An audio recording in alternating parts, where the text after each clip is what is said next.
Ahoy hoy gang, if this is your first time with us, welcome, and if you're joining us from a previous video, hey, we love to see it and I hope you're doing well. It's Season 8! Woo! I was not expecting this season to be as brutal as it was. We'll get some huge star power, some more solidly unique one-off episodes, and a timeless Christmas classic. So, what worked? What failed? What mold exploitation will be curtailed? What all is there to hate? Here in Season 8. Boomhauer runs into his old flame Catherine, played by returning great Laura Dern. Catherine tells Boomhauer that she's actually marrying his brother, Patch. Patch is played by Brad Pitt, doing just an impression of Boomhauer. Patch is the wild dog of the brothers and isn't quite ready to settle down. But Boomhauer only wants Catherine to be happy and will do whatever it takes. In case you're wondering, since they're both the Boomhauer brothers, Boomhauer's first name is actually Jeff. Jeffrey Boomhauer. Boomhauer covers for Patch and gets caught by Hank talking with Catherine while she's in her wedding dress, and Hank accuses his friend of trying to ruin the wedding. Like, okay, it's Boomhauer though. He's always had a code and just wouldn't do that. Hank has known him for decades. He slighted him. He should know that Boomhauer wouldn't do that. Even when ladies of the night get brought to Patch's bachelor party, sure enough, Patch blames Boomhauer, and Hank believes Patch over one of his closest friends. Who is this Hank? Remember when Hank got arrested to atone for taking Boomhauer's car for a joyride near the quarry? Some people used to be able to understand what Boomhauer was saying, but now they all just seem frustratingly deaf to his words of reason. Much like the last season, the number one source of conflict in this season is miscommunication. Someone mishearing, misunderstanding, or whatever. Here, it's just Patch being the most forgettable character I've ever seen. Like, yeah, I know that's Brad Pitt. I can hear Brad Pitt, but he's literally just doing a Boomhauer impression. There is nothing he does that makes the character feel truly unique or lived in. It's a shame, since it's the season premiere and all, but what can you do? Patch Boomhauer feels like an episode that should have been a two-parter. Maybe everyone goes to Boomhauer's family's house in Florida where his parents moved. Boomhauer does kinda try and rekindle things with Catherine, and it would give Patch a chance to actually develop into a character. Otherwise, this episode is just too rushed for no real payoff. Again, remember, episodes don't matter to the overall narrative except for one. There is one episode this season that is more important than all the rest, and you may not even recognize it. Patch Boomhauer is frustrating. Hank not listening to or believing Boomhauer just doesn't work for his character, and I am just not a fan of this episode because of it. We got an evolution of Hank as a character from Season 1 through Season 6. You could close your eyes and imagine how he'd act just from what we knew about him.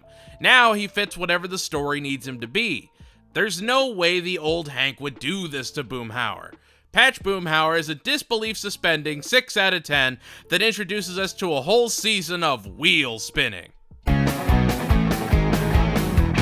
Hank thinks Bobby needs to get closer with the Lord, so he takes him to Reverend Stroop to get him in a youth Bible study. And as Bobby walks out to meet them, he gets accosted by skateboarding warriors of God's good word. The kids would actually be played by the band Sum 41. Gene Simmons would also guest star as the youth pastor's father, Jesse. So, Bobby finds power in his one true Lord and Savior Jesus Christ by shredding half-pipes and rocking out Something Righteous.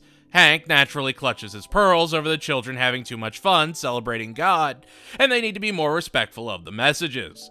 The kids are praying, they're learning biblical messages, and they are finding their own paths within their religion. Hank should be ecstatic that Bobby is learning anything about the Bible.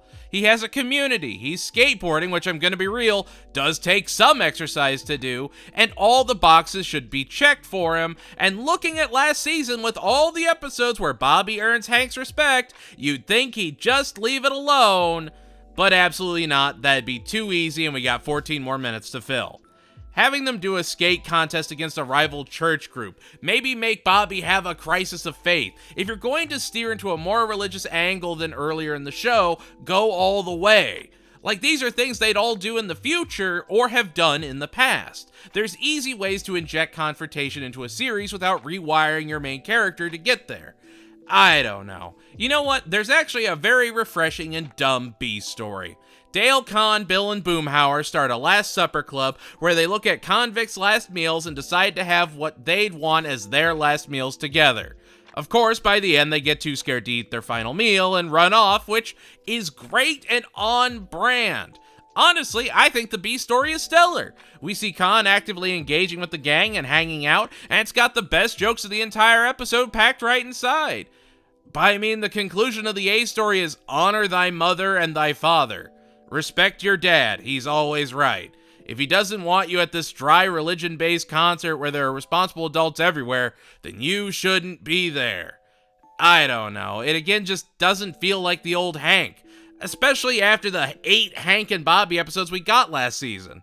Reborn to be Wild is a tame 6 out of 10.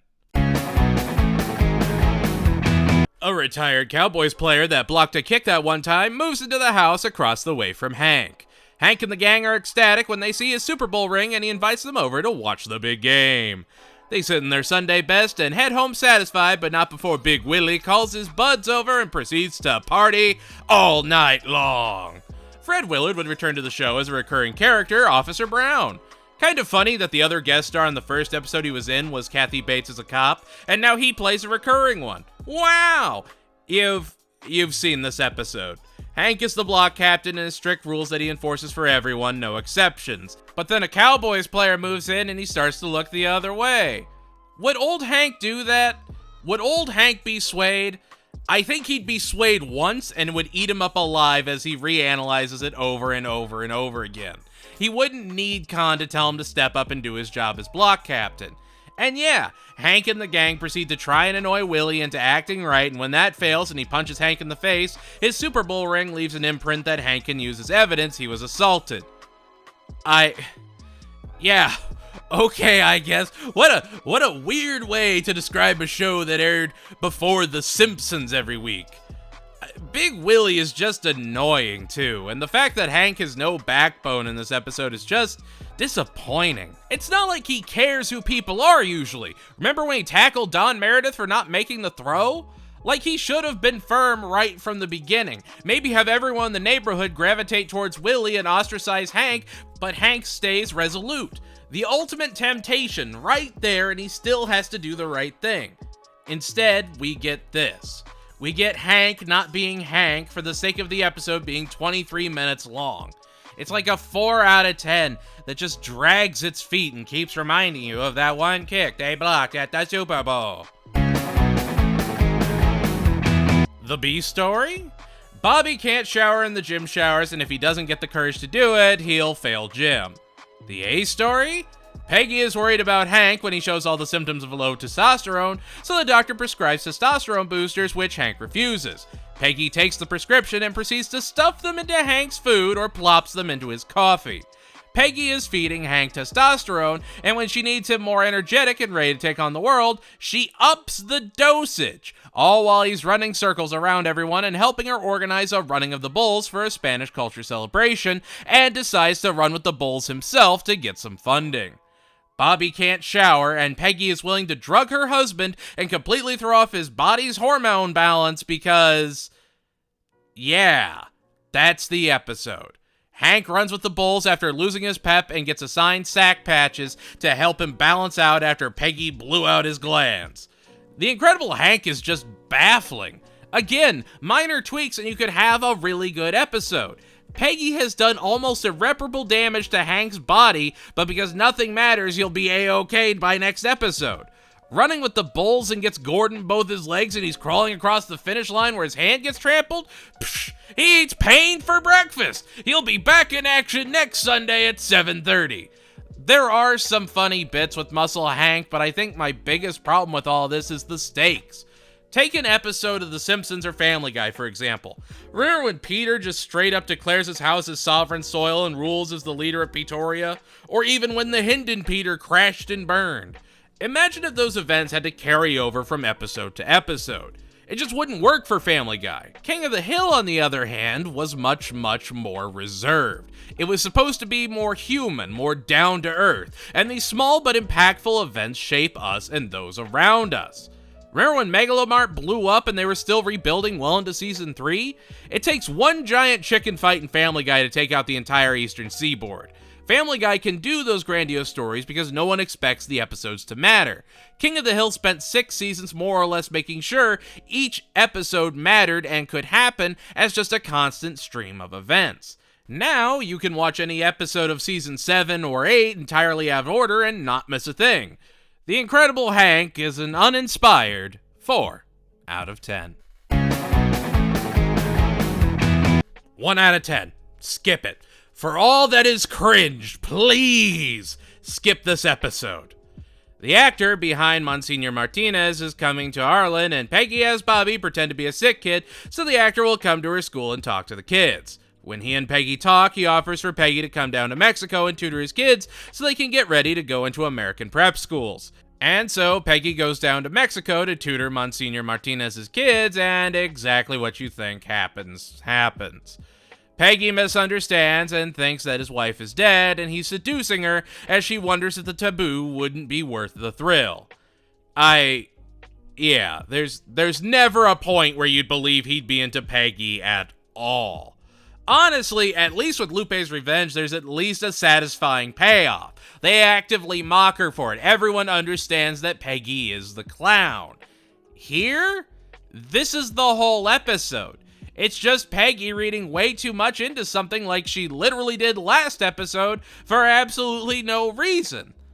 Like, I know I should have something more to say about this episode, but I really don't. I wonder what a Monsignor Martinez show would have looked like, I guess? Would it have had a season-long narrative or just episodic adventures? You have a good day today? Who's padding? I'm not padding. Flirting with the Master asks the question of how can we make a fun and entertaining Peggy episode, and then proceeds to do the opposite of every right answer. There's nothing here to latch on to, and by the time we get to the conclusion, it's just a rush reveal of his and her sinks and a hug to fade to black. Looking at all the other episodes on this list, there's only one that I would say is more offensive to the eyes, but definitely nothing this season is conceptually worse than this episode. It's the Parade of Homes! Hank is determined to prove Con wrong and enters the Parade of Homes to show off his ranch house with pride. As he's looking through Bobby's room, he installs a cabinet to hide Bobby's Trolls dolls and his shame. However, that night, Bobby freaks out, and Hank sees that he actually punctured a pipe and caused a leak inside the wall, which proceeded to leak onto Bobby's bed. Bill has foot fungus. It's an episode. Hank files an insurance claim and then gets tested for mold. When it comes back positive, he's visited by Rob Hogan, played by Chris Elliott, who would be a recurring actor in the roster, who you'd probably recognize from Schitt's Creek.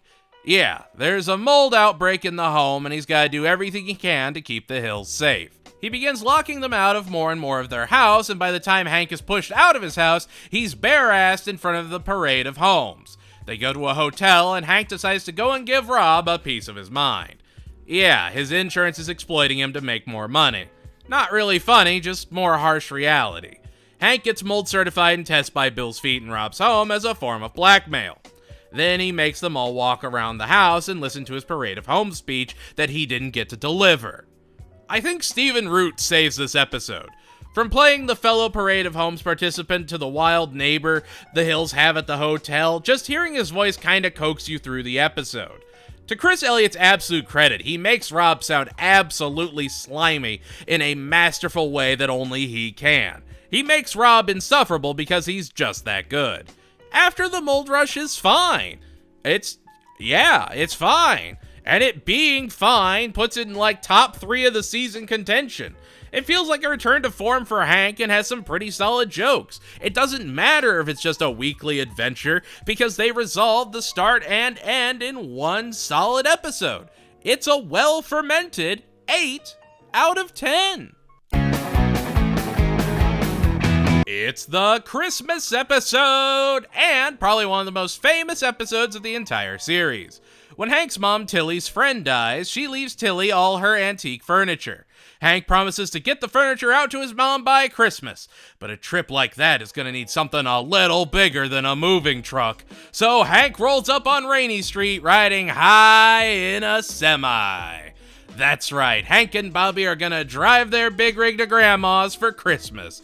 And the sheer charm of that concept pushes Peggy and Luann to make a Christmas song out of it. Dale, Bill, and Boomhauer sneak into the truck and wait in the back as Hank drives across a desert and they cook alive. Because, yeah, he's going to Arizona. That's kind of the interesting charm of Christmas King of the Hill episodes. There's never really snow or other imagery. It's shown in the decorations or the mugs. When Hank and Bobby try and go into a truck stop as proper truckers, they're laughed at and mocked by real truckers. A lot of the truckers are actually special guest stars, as is the waitress. Just gonna shotgun these. Brad Paisley is Chip. George Strait is Cornell. Travis Tritt is Walt. Diana Carter is Sally, and this is one of the first of many appearances of Trace Adkins in the show, as he plays Big John in this episode. He would also sing the song at the conclusion. Trace Adkins would actually be in 2 different episodes of the season, and would be a recurring actor in the series until its conclusion, which is just wild to me that that's not even the biggest get of the later seasons, and if you've seen the show, you know exactly who I'm talking about, and he premieres in this season. I'm talking about all this because you know the episode. It's one of the most played King of the Hill episodes, and honestly, controversially, I think this might actually be the best King of the Hill Christmas episode. You have well-hidden guest stars, the creativity is on point, Hank even gets a convoy at the end of the episode. There is a genuine charm to everything on display. I mean, Hank is living his dream of being a trucker with his son by his side. Even when they're stranded up a mountain, he punishes Bill, Boomhauer, and Dale, but not Bobby, because he knows Bobby was just trying to help and it was the adults that failed. This episode feels like old Hank and old Bobby. This is a Hank that respects and loves his son and trusts him as his ride buddy, and Bobby wants to make his dad proud while also just loving being on a trip with him. Now, obviously, the antagonists of the episode are Bill, Dale, and Boomhauer, but I think that's okay. It's on brand for them to do something like that, and it would be believable. The Christmas song B-Story is okay. It even has a new animation style, which is nice to see, which I don't think we've seen since Hank had his nightmares about Peggy falling or the Green Day episode. But the even better part is Luann harassing Nancy about the entire Christmas song as she's panicking because she has no idea where Dale is and is even filing a missing persons report with the cop because she's worried about her husband. It's a kind of nuanced joke that I wouldn't expect from a later episode like this. Genuinely, this is a 10 out of 10 episode that checks all the boxes it needs to be good King of the Hill. Peggy has shown that she enjoys songwriting in the past and was good enough that Randy Travis stole a song from her. Her wanting to make a Christmas jingle makes sense. Luann being next to her for it? Hell yeah, man! Banana bread at work, dude? Hell yeah! Like, this is such a fascinating and frustrating episode because of what it's surrounded by. This feels like an episode from 5 seasons ago and is so great to see and is such a breath of fresh air. Bobby thinks Hank is secretly rich because Bobby doesn't understand the concept of money, and Hank is secretive about their funds because he thinks it's not something to talk about. The rumor then spreads around and everyone starts thinking Hank is secretly rich and just being stingy. How? How did we get this far? How did we get to this point where everyone just doesn't understand who Hank is? John Redcorn even comes up and tries to proposition him to invest in his business at his work. This is a serious anxiety-inducing episode. I mean, look, we all love Bobby. He's everyone's favorite little comedic magician. But this episode? Oh no, I am unwell. Bobby starts trying to convince Hank to spend money so he's not some heartless miser, and when he won't, Bobby steals the emergency credit card and goes on a spending spree. Hank is an assistant manager of a propane company who has to cover random bookstore purchases from his eccentric wife. Now his son has just decided to take his credit card and go on down to the Sharper Image and have himself a field day. Imagine that. Imagine your son yanking your emergency credit card and doing a spending spree that includes a jet ski of all things. This episode is some of the most effective birth control imaginable. Hank shows Bobby that they're comfortably middle class, and yeah, that's the episode. Bobby finds out that he's not rich at all, but hey, they decide to keep the jet ski for a time because Hank is genuinely having fun with it. I just don't know about that message. It's okay to spend your dad's money. He'll love that jet ski. Rich Hank, poor Hank is again miscommunication and speculation being the source of conflict, and it's just overdone at this point. We're 8 episodes into the season, it's already been used 3 times this season alone. It's just lazy. I appreciate the premise to the episode, but I feel like it would have been handled better in an earlier season, even having Bobby work at Strickland to pay off his debt. Or have Hank play along and make Bobby think he's rich while teaching Bobby a thing or two about the value of $1. Or showing him how to pay their insurance. And wait a second. Buck gets his lot approved by the city council, but he needs to put art on a median to try and beautify Arlen, so he sends Hank out to buy him some art. Hank has his classic pearl clutching from seeing wacky and out there paintings. I think the absurdity of the art gallery scene would have worked better in something like Family Guy. Again, it feels like they're trying to make King of the Hill wackier and weirder, and just sort of forgetting the point of the show.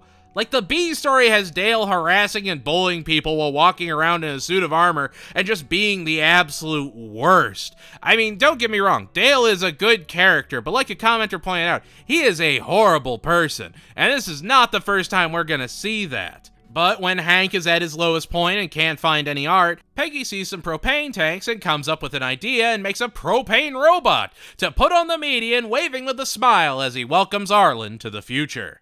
The city councilman, Margot, played by Rosie Rosemont, says that Peggy is no artist and that the propane bot is a cruel joke.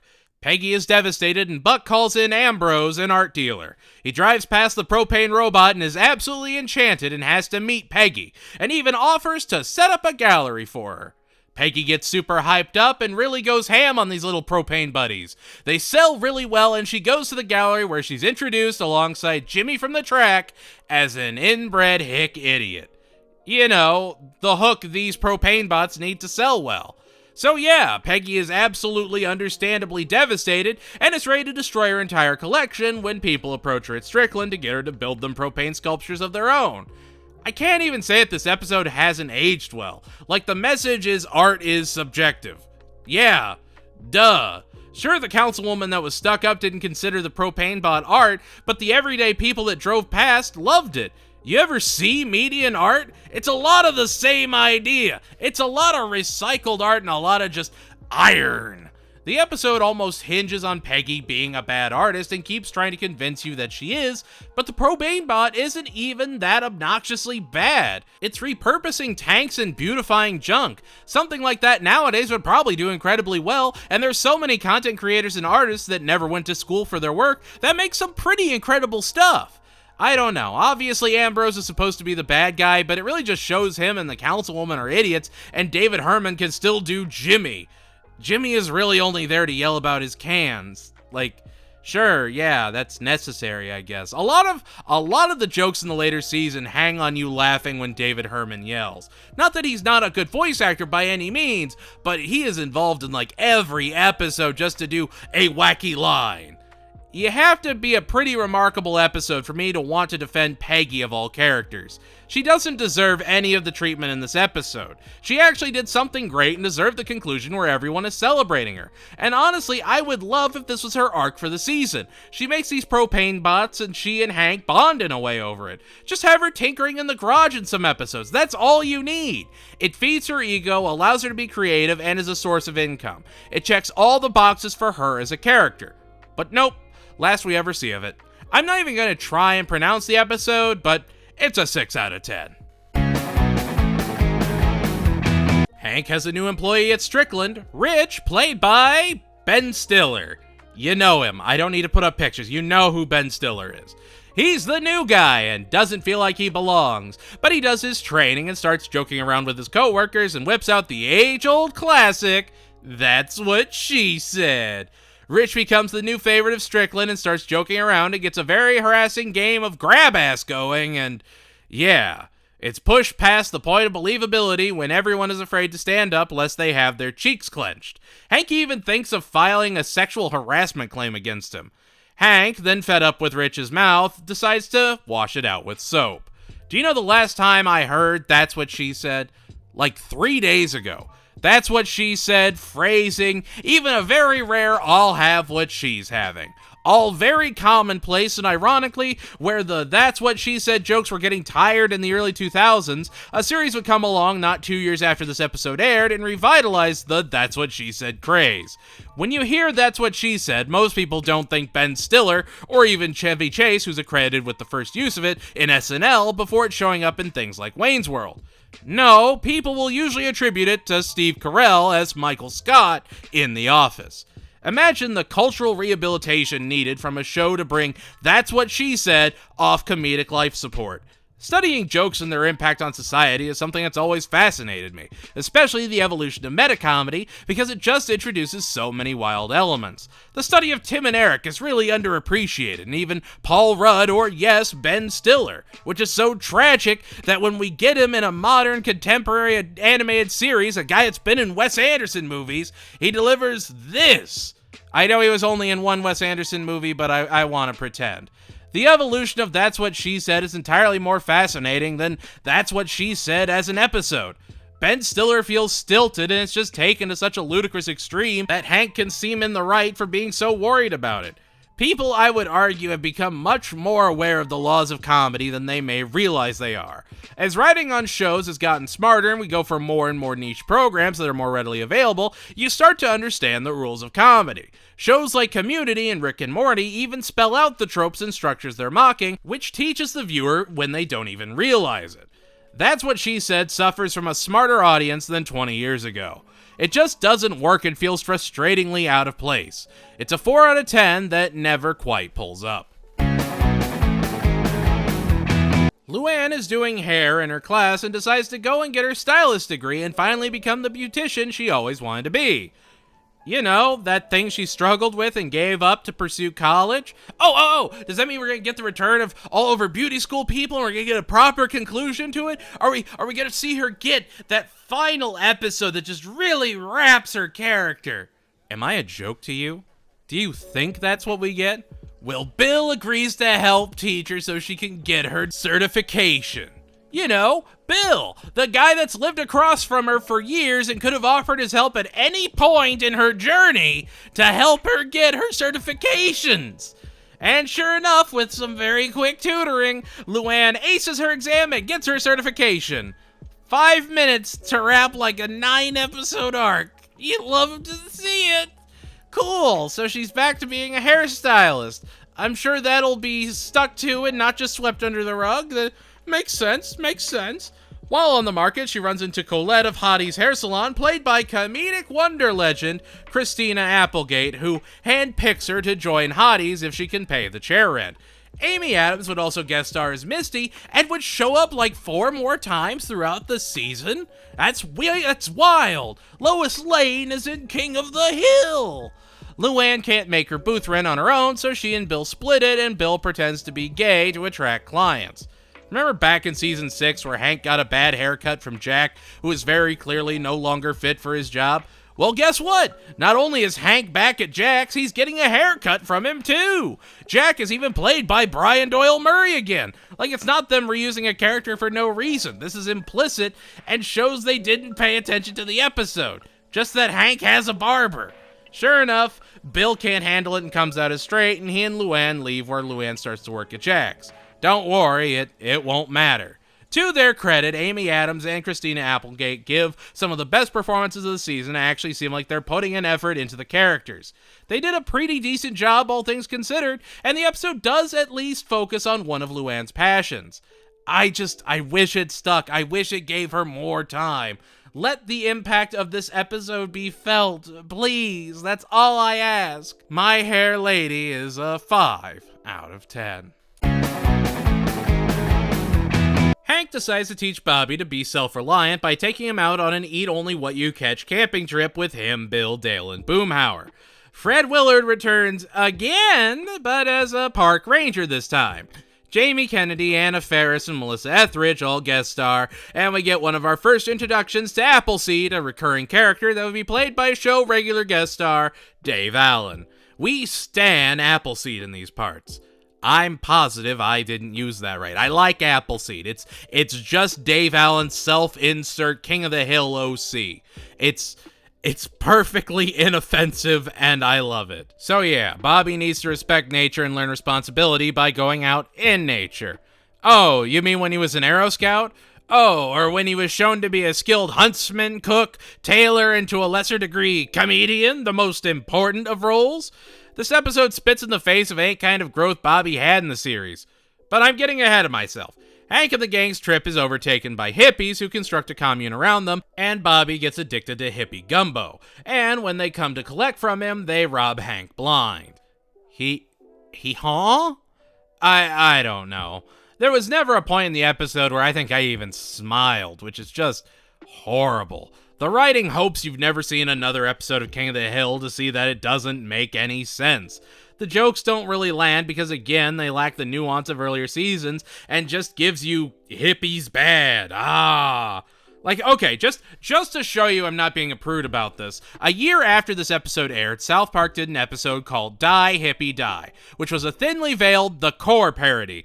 The Core is a great movie, it's just the worst. But it had Cartman being a hippie exterminator. Before they know it, without Cartman's help, South Park is overrun with feral hippies putting on a giant concert. Now the reason that works for South Park is because they've set up that weird things happen in South Park. Things are going to be exaggerated and wild. The episode is great, it's easily one of my favorites of a great season of South Park. But South Park never lies to you about what it is. Here, they're Simpsonizing King of the Hill. It's like Flanderization, but for a whole show.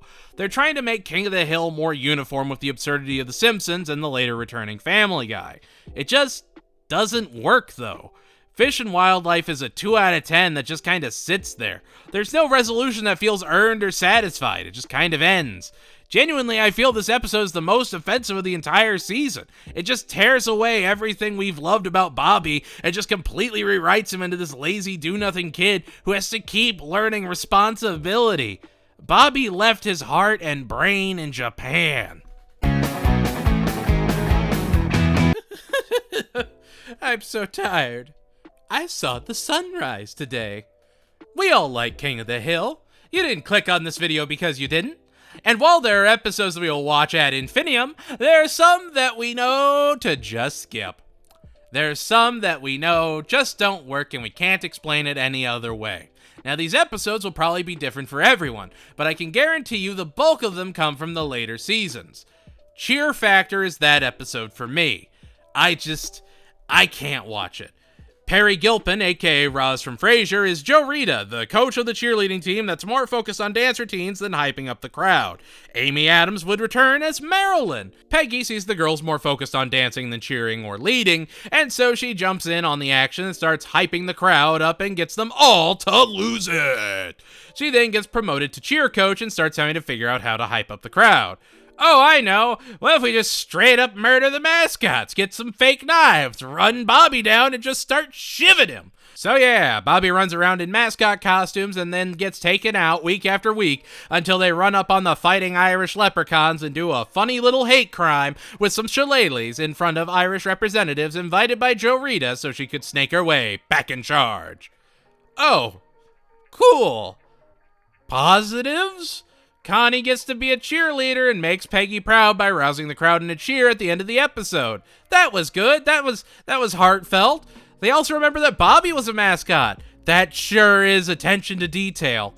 Otherwise, who cares?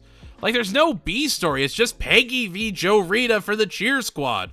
Ooh. See, make Joe Rita a competing artist while Peggy enters her propane bots in like a folk art contest. Smack that as the B story to a different A story and you've got a solid episode. Each episode of the season, other than the Christmas episode, is just a few degrees off of being really good. Maybe there's small changes, maybe it's like one or two things, maybe they just need to scrap the whole script. But if you just scale the adventures down more, you can build on the characters instead, which is where the comedy was in the show to begin with. Maybe then I'd care about Peggy having to figure out how to kill a tornado. You have to earn those kinds of episodes with an audience, and this far into a season where Peggy has been an artist, drugged her husband and blew out his glands, and thought an actor was hitting on her, you'd be understandably all over the place with your sympathy for her. Again, the show's not meant to be marathoned, I'm doing it wrong. But when you forget your show's formula, you get cheer factor, a 3 out of 10 that comes and goes. Hank and the gang go down to the track to watch the drag racers, and there they run into drag racing icon John Force, played by John Force. After he has to be escorted off the track and taken to the hospital, Hank and the gang give blood while Dale adamantly refuses until Hank finally ropes him in. They find out that John Force needs a kidney from Dr. Tabor, played by Larry Miller of the Larry Miller Hair System, and wouldn't you know it, Dale is a perfect match. Dale is terrified and doesn't want to do it, but everyone starts convincing him, and after Hank pressures him, he agrees, but only if Hank will take over his duties while he's out, and they're removing his kidney. Dale drinks constantly and smokes while chugging soda. I find it hard to believe he's a great candidate for transplanting one of his kidneys to anyone, but that's just me. Well, turns out John Force didn't actually need it, but it's already out of Dale and they want it for a kid who's getting flown in for immediate surgery. Dale doesn't want to give it up to the kid and takes his kidney and scurries away. Yeah, I'm gonna be real. I get it's the point of the episode, but seeing Dale act like this is just not it. The scene where he agrees to give the kid his kidney is touching, but again, I'm amazed his kidneys are fit to transplant, much less into a child. To the show's absolute credit, it does have a pretty decent B story. It's Bobby's turn to do the morning announcements and he's got stage fright. So Peggy, while waiting for a teaching opening, joins him as his hype man, his Andy Richter, his Ed McMahon. We've seen Hank play off of Bobby's comedy in episodes like Propaniacs, but this is really a first time we've gotten to see Peggy really be a part of it. I wish he got to do the announcements more often or had more of a showcase for it, but for what it is, the B story is solid and it's a perfectly well wrapped up story. Overall, if you suspend your disbelief, the episode is a 7 out of 10 that does have some good jokes, a pretty solid B story, and Dale does have a heart and one less kidney by the end of it. There's heavy rain and flooding in Arlen, and Hank is getting everyone situated. He sends the family to the shelter before dropping Ladybird off at the animal shelter and trying to get back. However, the roads have become impassable, and he's left going up to a dam monitoring site where he gets a call on the red phone. If he opens the floodgates, he'll flood entire neighborhoods. If he doesn't and the dam bursts, the damage could be even worse. And so he sits, watching and waiting, fearing the worst, as a crack shrinks and expands. Meanwhile, Khan tries to weasel his way into a position of power, and Bill is selected to help people since he's military. He starts being the go-to contact for small decisions, and the power goes straight to his head as people worship him. Because of course it does. Hank has to open floodgates and rushes back to see if he can help at the shelter and keeps butting heads with Bill, who eventually locks him up, and then when he finally comes clean, he reveals that the rain let up hours ago and he couldn't bear to let people know and lose his influence. Sure enough, everyone leaves and it's business as usual. And that's kind of my biggest problem of this episode and this season. People were furious with Hank for opening the floodgate. Opening the floodgate devastated neighborhoods, and people lost their homes. It is never shown, never brought up again, or relevant in the slightest. I hate to keep doing it, but remember 2 days before the day after tomorrow? The South Park episode where Stan and Cartman burst a dam and flood the good people of Beaverton? They actually show the devastation. They mix it into the story. Hank doing that gets him chastised once, and then everyone moves on. His guilt is temporary, and people just kind of yell and then just back down. But then why have the scene at all? Why have him monitoring the floodgates? You could just have the emergency response team give Bill control and have Hank not be happy about it. You didn't need the damn scene if you're not going to do anything else with it. There's no ramifications in South Park because of course there isn't. But even something as small as a breakup used to mean something in King of the Hill. Après Hank le deluge is a 5 out of 10 that gets worse the more you think on it. Hank thinks someone is sneaking into his house to drink his grapefruit juice and insists that Khan install a privacy hedge because he's tired of seeing him dance in his bathroom. Cotton comes to visit while Dee Dee and GH go out of town. So Hank decides to take his dad to an adult daycare when he drives him and Peggy mad, where they can take care of him. There is actually a great part where Hank takes Cotton to work and he blows a guy's eyebrows off. It's honestly a very funny episode. However, Cotton thinks that the adult daycare is a brothel, because of course he does, and then gets into a fight and the cops bring him home, designating him as their eyes and ears on Rainy Street, and he goes on a whip-cracking frenzy. Dale, fearing that his security company, Dale Tech, would be challenged by Cotton, decides to get his power and whip stripped from him until he sees he's a broken man without them. And Cotton is determined to redeem himself in Hank's eyes and catch the person breaking in and drinking Hank's grapefruit juice. Sure enough, with Dale's help, they figure out that it's Con, and that he and Min love sneaking into Hank's house and getting handsy. So he installs the privacy hedge and thanks Hank for his time. Is this early season Cotton? No, not really, and honestly this might be one of the few times I like it. Cotton is actually great in this episode, and I'll admit, I find Dale Tech really funny and well written. Cotton here actually feels guilt. He actually wants to redeem himself in Hank's eyes. He admits he's wrong in not so many words. Plus, Dale and Cotton is a great combo for a story, and it really just adds this extra layer throughout. It's an episode I'm perfectly fine with being a filler episode because it feels like one. It feels like it's just a dumb story about something that happened on Rainy Street, and it works. People didn't lose their homes in a massive flood no one talks about. That was last episode, remember? There's no bigger scheme or big bad, it's literally just a small whodunit over some grapefruit juice. It's a 9 out of 10 episode and easily one of the best of the season. Like, I don't know what you want from me. Cotton cracking that whip will never not be funny. Hank is upset when he sees that Bobby's history book barely mentions anything about the Alamo, but brings up the first Taco Bell. Hank goes to a PTA meeting to fight back against the school not teaching anything about the Alamo and demands they do something about it. There, he meets a director that completely agrees and wants to put together a historical reenactment stage play to show people the truth about the Alamo. Hank and the gang all sign on to help, and Hank gets legitimately teary-eyed working on the project and seeing Bobby practice, seeing Bobby really take an interest in Texas history. The way he gives his lines, and he rouses him and Bill and Boomhauer and Dale, there's just some magical charm to it. But sure enough, the director takes a lot of creative freedom and makes the entire thing an avant-garde depiction of all the heroes of the Alamo, especially old Davy Crockett, presented as cowards. Hank is devastated, but does give a very impassioned speech before the show and tries to instill in Bobby the true history of Texas. The B story has Peggy taking Nancy's Flat Stanley, who's supposed to show kids what the world has to offer, and decides to use him to teach them about workplace safety, having him run through the gauntlet and mutilate it so the kids will know. You know, think twice about heavy machinery. Do you think that's her response? Is that her way of working through Pygmalion? Seeing a guy just absolutely mutilated on pork products? I don't know if it's nostalgia, but revisiting this episode, if I knew nothing about the show, if I knew nothing about the characters, I'd say this is one of the strongest episodes. Sure, it's got annoying parts, but all the characters are acting like themselves. Everything is on brand, and it feels like a classic King of the Hill episode. Again, no huge stakes, literally just putting on a stage play, and you get great writing, funny jokes, and excellent line delivery.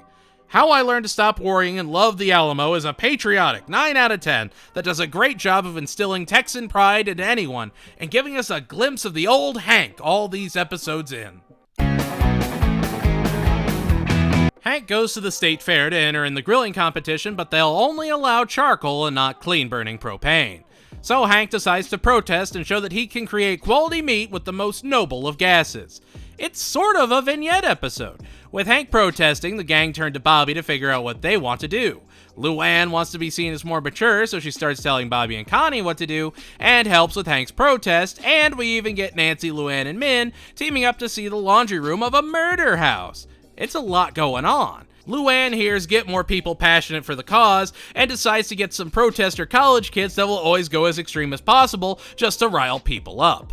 In them, we get Jason, played by Elijah Wood, and Zach, played by Dax Shepard. Mary Kay Place would also guest star as Melly Ann. Basically, the guys want to sleep with Luann, so they agree to protest and turn the protest when they start throwing eggs and harassing the competitors Hank was trying to impress and prove his point to. Luann gets into the giant and just wants to be heard as she uses the megaphone to give her 99 theses. Yeah, not gonna lie, the episode really loses steam in the third act. Cops get called and look the other way and let Hank and Luann sneak on by. Cool. At least it has the scope down, but it never feels like you get any kind of closure. I guess we get the confirmation that Luann dropped out of college, so that's still canon at least? The episode spins its wheels, then forgets halfway through what it's even doing. The B story of the murder laundry room is fine, but it's just Peggy refusing to back down. If it wasn't Kathy Najimy, it wouldn't be half as good, but she really is going all the way with her this season. We've seen a wide spectrum thanks to her. Elijah Wood and Dax Shepard absolutely melt into their roles, and you can barely tell they're there, so that is an excellent touch, and they really do bring it. But overall, the episode is just like a 7 out of 10. The comedy is there, Big Tex is there is stuff to appreciate, but at the end of the day, it's just kind of fine. Bobby impresses Connie with his encyclopedic knowledge of pop culture and gets brought on the debate club as their media specialist. This would unfortunately be the last episode that Mr. Grandy would be in. John Ritter sadly passed before this episode aired, and there is a tribute to him at the end of the episode. John Ritter was a one-of-a-kind talent that in no uncertain terms helped the idea of sitcoms be what it is today. And he tried his best to bring Mr. Grandy to life, and you know what? I'll say he succeeded. No matter what, I knew exactly what he was going for, and he truly made a character you could have otherwise forgotten into someone that earned returning time and time again. John Ritter was one of the real ones, and this show is better for having had him for even an episode. This episode was very formative for me when it first came out. Full disclosure, I was in fact the pop culture kid on my school's debate team because I loved this episode so much and I was inspired to do it. And I'll say this, it's surprisingly accurate with the stress on debate team kids' shoulders. They need to relax a little bit. Basically, Bobby is thrown under the gun and told that it all hinges on him to come through and show that he can do it. His teammates' futures are riding on him being able to remember that Kelly Clarkson was the first winner of American Idol only on Fox. Which is definitely not only on Fox anymore. Kelly Clarkson would voice herself in this episode. Bobby begins to spiral from the pressure and gets anxiety, terrified that he's not going to be able to come through and deliver. All of that? Great, fantastic. A very true portrayal of the pressure people can try and put on your shoulders. Hank's advice to just tough it out even if he burns himself out because it's for the good of the team? Horrible, horrible advice. Like, just the worst. It's just debate club. Don't burn yourself out over it. It's not that deep. Hank offers to help Bobby study, and they watch TV together while Hank tells him fun facts about the Beverly Hillbillies. That end scene is probably one of the best of the entire show and showcases what the show is about. We learn media from those we consume it with. We sit and watch our parents' favorite movies and shows, which shape our tastes, then we'll pass those tastes off onto our kids. And understanding that media and the connections behind it is integral to being a smart consumer. Stress for Success is a great little Bobby episode that actually feels like old King of the Hill again. If you take Hank's advice out and replace it with literally anything else, it's a 10 out of 10 episode. With the advice, it's like an 8 out of 10. Oh, and Ben Stein guest stars as the quiz host, literally just does his voice, and that's it. Ton of fun. Anyone remember Win Ben Stein's Money? Very young Jimmy Kimmel was the host in that, right before The Man Show. See? Media history is weird. Hank throws out his back moving propane tanks and refuses to go on workman's comp because he refuses to accept welfare. Yep, a workman's comp for an injury he actually sustained is welfare. That's the episode. Hank desperately wants to get back to work, but sure enough he has to file workman's comp and the insurance agents start keeping tabs on him.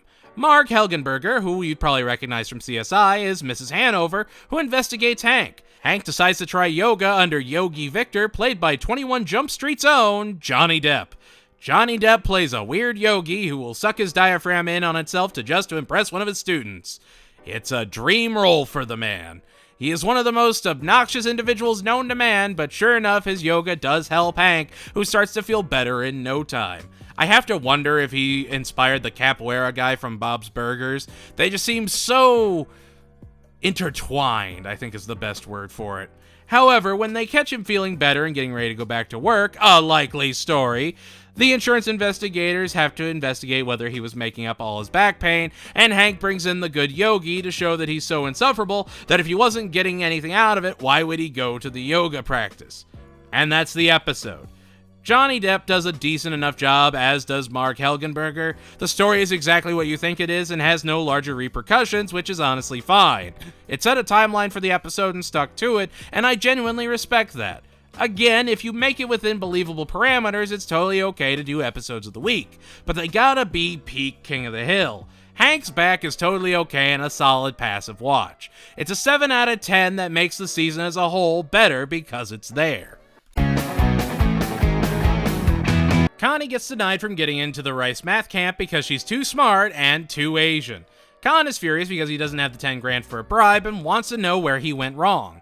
He worked hard, he fought for everything he had, and it's still not enough. Connie can't get in because she's a smart Asian. And then one morning after his rearview mirror breaks and his boss keeps calling asking where he is, he runs into Elvin Mackleston, played by returning great Trace Adkins. Elvin convinces Con to be his own man, and he starts to embrace his inner redneck ways as Rainy Street tries to get in on that sweet, sweet gentrification.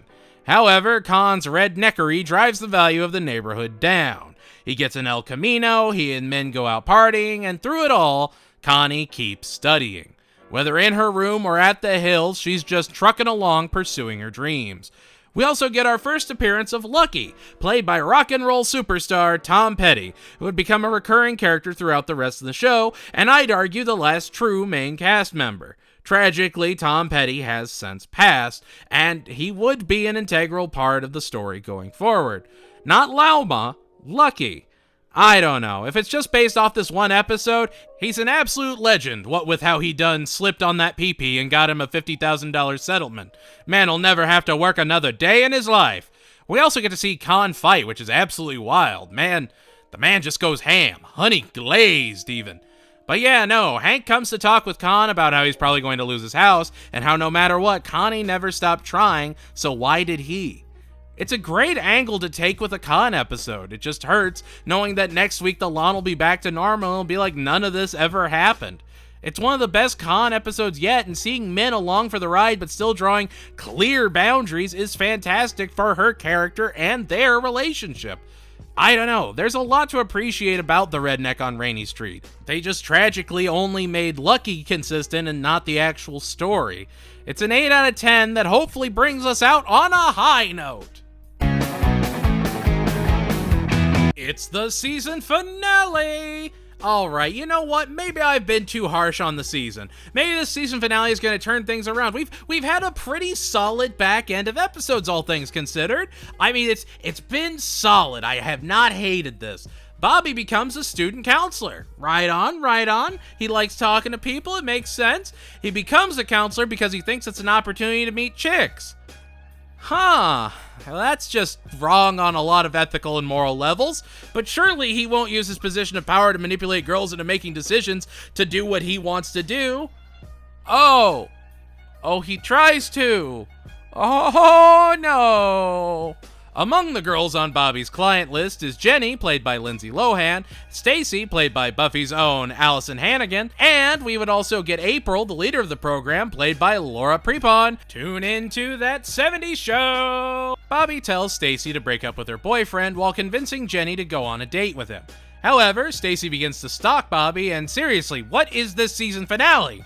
There's no B story. There's nothing to pad out this episode to make it at least a little more palatable. We only get a conclusion when Hank gets Bobby and his stalker together to fix a car and actually talk before she leaves.